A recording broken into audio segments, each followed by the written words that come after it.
जय Malhar news चॅनलच्या सर्व प्रेक्षकांना सपना चौधरीचा नमस्कार। नंदुरबार जिल्ह्यातील शहादा येथील मोयदा शिवारात दिनांक 1 ते 5 एप्रिल दरम्यान मध्य प्रदेशातील सिहोर येथील जगप्रसिद्ध महाशिव पुराण कथाकार पंडित प्रदीप मिश्रा यांच्या शिवमहापुराण कथेचे आयोजन करण्यात आले आहे। या कथेसाठी महाराष्ट्र, मध्य प्रदेश व गुजरात राज्यातील लाखो भावे उपस्थित राहतील, त्या दृष्टीने नियोजन सुरू असल्याची माहिती आमदार राजेश पाडवी यांनी पत्रकार परिषदेत दिली आहे।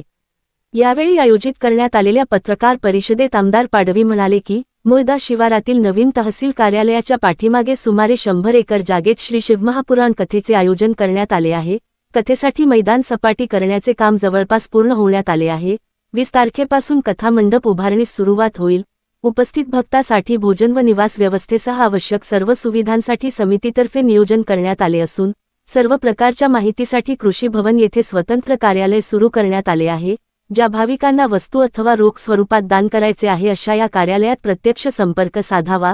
समितीच्या या अधिकृत कार्यालयाव्यतिरिक्त अन्य कुठेही दान देऊ नये। VIP पासेस न देण्याचा निर्णय आयोजन समितीने घेतला आहे। सर्वसामान्य लोकांना सहज मंडपात योग्यरित्या बसता यावे यासाठी जो प्रथम येईल त्याला प्राधान्य देण्यात येईल। यामुळे VIP पासेस दिल्या जाणार नाही असेही आमदार पाडवी यांनी सांगितले। कथा आयोजन समितीचे सदस्य प्राध्यापक मकरंद पाटील, श्याम जाधव, अजय गोयल, डॉक्टर शशिकांत वाणी, मोतीलाल जैन, ज्ञानेश्वर चौधरी, सुनील पाटील, जितेंद्र सूर्यवंशी यांच्यासह पदाधिकारी उपस्थित होते। शहादा प्रतिनिधीसह सपना चौधरी, जय मल्हार न्यूज, नंदुरबार।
मोहिद शिवारामध्ये मोठ्या प्रमाणात त्या ठिकाणी जागा उपलब्ध आहे।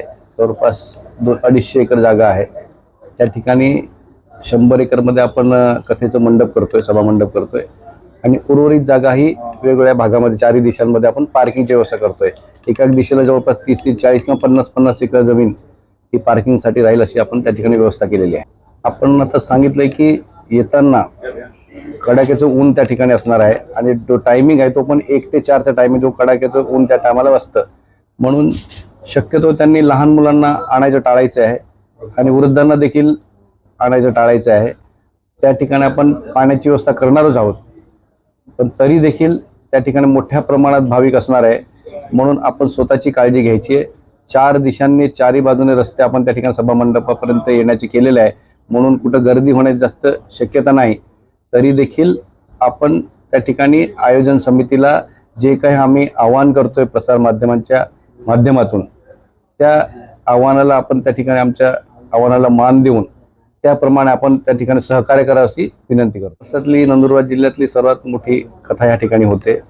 म्हणून मी आणि आमच्या आयोजन समितीच्या वतीनं राज्याचे माननीय मुख्यमंत्री महोदय फडणवीस साहेबांना देखील मी आमंत्रित करतोय. दोन्ही राज्याचे उपमुख्यमंत्र्यांना आमंत्रित करतोय आणि आपले उत्तर महाराष्ट्राचे प्रभारी मंत्री महोदय आदरणीय गिरीशभाऊ महाजन साहेबांना देखील त्या ठिकाणी मी आमंत्रित करतोय. आपले संपर्क मंत्री आदरणीय जयकुमार रावल साहेबांना देखील त्या ठिकाणी आमंत्रित करतोय. त्यानुसार अजून भारतीय जनता पक्षाचे जे काही आपले प्रदेश अध्यक्ष आहेत त्यांना देखील मी आमंत्रित करणार आहे. आपले महामंत्री विजयभाऊ चौधरी यांना देखील आमंत्रित करणार आहे. जिल्ह्याचे अध्यक्ष आहे निलेश माळी यांना देखील आमंत्रित करणार आहे. विनंती आहे की आपण अन्नदान असेल किंवा रोखीचं काही दान असेल ते आपण कृषी भवन शहादा दोंडाईच्या रोडला त्या ठिकाणी आम्ही त्या ठिकाणी आयोजन समितीने कार्यालय उघडलेलं आहे. त्या ठिकाणी येऊन आपण हे दान करायचं आहे. कोणी त्या ठिकाणी स्टॉल लावणार आहे. ही कथा सर्वसामान्य लोकांसाठी, जनतेसाठी आम्ही ठेवलेली. त्या ठिकाणी कुठल्याही प्रकारची VIP पासेस नाही. शहाद्याचं वातावरण एकदम भाविक आणि चांगलं कसं राहील, स्वच्छ कसं राहील, धार्मिक तर राहणारच आहे, परंतु स्वच्छ कसं राहील ह्या दृष्टीने आपण ते असं नियोजन केलेलं आहे. ते ही पहिलीच कथा असल्याने मोठ्या प्रमाणात गर्दी असणार आहे. त्यासाठी माझी सर्वच भाविकांना देखील आणि सर्वच माध्यमांना देखील, प्रसार माध्यमांना देखील विनंती आहे की आपण देखील एक सहकार्याची भूमिका ठेवावी. आपलं त्या ठिकाणी सहकार्य, प्रत्यक्ष सहकार्य त्या ठिकाणी असेल अशी आम्ही व्यवस्था लावणार आहे.